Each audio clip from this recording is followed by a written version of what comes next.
Quero falar de algo chocante que eu vivi aqui na Espanha, que pra mim foi muito forte, me deixou muito reflexiva e eu demorei meses pra trazer isso de maneira pública, porque até pra digerir pra mim foi difícil.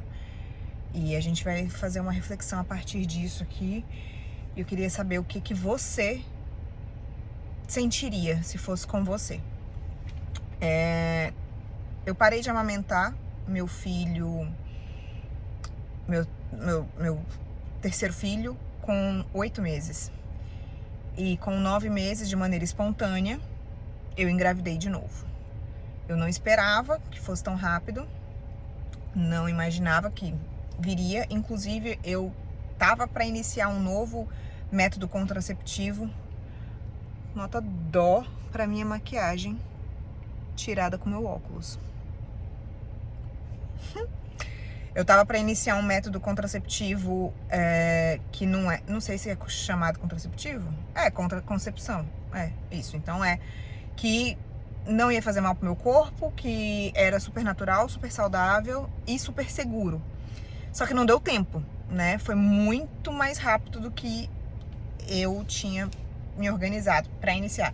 Inclusive, o próximo vídeo eu posso falar desse método contraceptivo, porque, assim, eu achei incrível, super, super divino, não interfere na minha saúde, não me dá injeção de hormônios, enfim, mas vai ficar para um outro vídeo esse método contraceptivo aceito pela igreja, não sendo o método Billings, que eu não me adaptaria, eu nunca nem tentei, mas eu não me adaptaria muito bem ao método Billings por ser uma pessoa mais dispersa, mais distraída, então eu não me adaptaria ao método Billings. E eu encontrei um outro método que eu achei muito melhor. Muito, muito melhor. Eu vou contar pra vocês. Não é camisinha, não é tabelinha, é assim, algo fantástico. Mas, o que me chocou? Quando eu descobri que eu estava grávida do meu quarto filho, nessa situação eu já tinha 3 filhos e o meu filho mais novo tinha acabado de parar de amamentar com 8 meses. E aí, fui fazer a minha primeira consulta. Aqui na Espanha, a gente tem um chamado médico de cabeceira, que é um médico que fica no posto de saúde do seu bairro. E ele te encaminha para uma matrona, que é a enfermeira obstetra que vai fazer o seu pré-natal. E aí você fica alternando consultas entre a matrona e a ginecologista obstetra. A matrona tira sua pressão, mede seu peso, faz o básico ali, acompanha suas vitaminas, seus resultados. E a ginecologista obstetra faz os exames de imagem, se precisar alguma coisa a mais, um pedido a mais, enfim. Tradicional, né? Não muda tanto do que é no Brasil, o trabalho da ginecologista. Mas eu vejo ela com menos frequência por causa do acompanhamento com a matrona. E antes de chegar na matrona, eu precisei passar pela minha médica de cabeceira. Foi a minha primeira consulta com ela, eu nunca tinha ido. E o Gustavo estava viajando pro Brasil. Então, o que aconteceu? Eu marquei de um jeito que eu deixava as meninas na escola e eu precisei ir com o Miguel. E eu fui com o Miguel no colo. E eu cheguei lá pra minha consulta, com o Miguel no meu colo. E ela falou assim, e aí eu falei, estou embaraçada. E ela olhou pro Miguel e falou, nossa, e foi espontâneo ou você quis?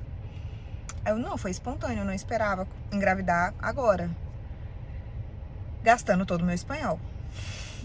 Aí ela olhou pra mim como quem me oferecia um copo d'água sem o menor constrangimento, sem a menor cerimônia.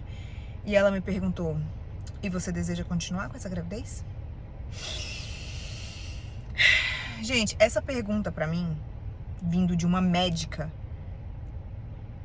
vindo de uma pessoa que deveria acolher a vida, de uma mulher, aquilo pra mim foi muito chocante.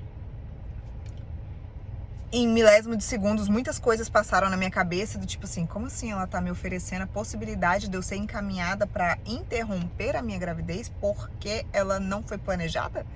Porque eu já tenho um bebê no meu colo? Ele tava com poucos meses, ele ainda não tinha completado 1 ano quando eu fiz essa consulta. E eu fiquei chocada, eu fiquei chocada. Eu não sei se aqui é liberado, se é legalizado, se é... Não sei. Não sei como é que funciona aqui. Essa foi a minha experiência com esta médica específica. Eu fiquei muito chocada. Isso me trouxe, assim, janelas de reflexões sobre como um povo pode banalizar a vida, dessensibilizar algo sagrado. A dessensibilização do sagrado, da concepção, da vida. Porque se fosse uma mãe chegando lá com medos, com dúvidas, receios, meu Deus, eu engravidei, meu filho mais novo ainda não fez nenhum ano, eu já tô grávida de novo. Se fosse qualquer mãe mais despreparada e desestabilizada emocionalmente, uma pergunta dessa poderia mudar todo o seu destino. Você concorda comigo que uma pergunta dessa, vindo de uma médica, você deseja continuar esta gravidez? Para uma mãe desestabilizada, desinformada, sabe? E aí eu fiquei olhando assim, eu falei, gente, como assim? Isso me chocou. Eu cheguei em casa, eu mandei para as minhas amigas, eu falei, gente, como assim? Aqui é normal isso? E elas falaram que não sabiam, que isso, né, não era elas nunca tinham passado por nada parecido. E aí eu cheguei a comentar com a minha mãe, eu não lembro se eu comentei com a minha sogra, mas aquilo me chocou muito. E a gente precisa ter muito cuidado para não se amoldar aos padrões desse mundo, porque aos poucos, de maneira sutil, isso vai acontecendo. Aos poucos, de maneira sutil, a gente vai normalizando a banalização daquilo que é verdadeiro, daquilo que é íntegro.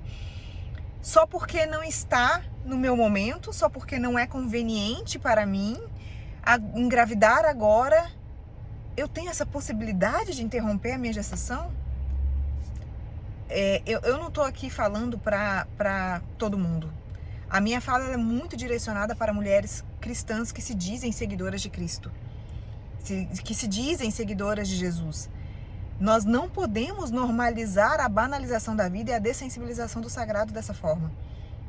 Não podemos acreditar no que o mundo diz e de que meu corpo, minhas regras, não estou afim de ter, engravidei, vou dar um jeito. Não dá, gente, não dá. Então, se você não é cristã, esse vídeo não é pra você. Tá tudo bem, segue a sua vida, faz da forma que você preferir. Agora, se você é cristã, eu estou aqui para gerar um apelo. Um apelo, eu acho que essa é a palavra. Um momento de reflexão mesmo, porque às vezes a nossa vida tá perfeita e a gente não tá afim de estragar com um filho que não foi planejado. E aí, às vezes, a gente fica com medo, não porque a vida tá perfeita, mas porque a gente não tem um preparo emocional, psicológico e de conhecimento mesmo sobre como levar à frente uma gravidez. Às vezes, você tá num momento ruim, às vezes não é mesmo o melhor momento. E se você puder evitar, né, você tá passando por um processo de... seu casamento tá uma bosta, realmente não é o melhor momento engravidar. Mas caso você engravide, você jamais pode pensar na possibilidade de interromper essa gravidez. Você está passando por um processo de falência, a empresa está fechando, funcionário sendo demitido, ou então sendo processada por qualquer coisa assim, nesse sentido. É melhor realmente evitar uma gravidez nesse momento, mas caso você engravide, nunca pense que a possibilidade de interromper essa gestação porque ela não veio no horário oportuno é uma possibilidade. Não pense nessa possibilidade de não levar uma gravidez adiante porque você acabou de parir de novo, você acabou de fazer a sua cirurgia do corpo inteiro, a sua lipo, o seu silicone. Não podemos, não devemos. Nem sei mais o que falar. Acho que eu posso parar por aqui mesmo, porque a gente não pode dar importância para as coisas terrenas, porque os filhos não são nossos. Cada filho enviado é uma missão que a gente tem para cuidar para Deus. E a gente vai devolver eles para Deus. Ou ele toma de volta, ou a gente entrega. A nossa missão é criá-los para deixar pronto para Deus. Então, assim, tô até nervosa, tô com contração enquanto eu falo isso. Olha o tamanho do bucho. Eu fico nervosa, aí eu fico com contração. Mas é isso. Ficou um vídeo longo. Mas eu precisava trazer isso aqui e gerar essa conversa, esse debate. Tá bom? Um beijo.